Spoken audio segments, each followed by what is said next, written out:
I'm not sure on the lineage of Cain if they made it through the flood or not, because like sirens and whatnot that are in the mythology have the ability to be mermaids, so they can go underwater.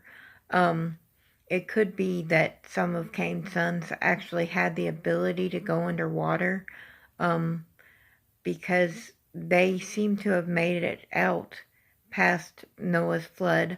Now, it was supposed to kill all living flesh, but I think what that did was it killed everybody but Cain and people that could go underwater.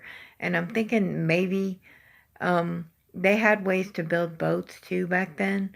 And I'm thinking that they came through. I know Cain came through, and I know Lucifer came through the underwater thing, and I bet that a lot of their ancestors could also go underwater. A lot of their descendants, I mean, could also go underwater, because they have so much praise about the sirens in the many journeys of Hercules or whatever. But they glorify under creatures that are underwater a lot.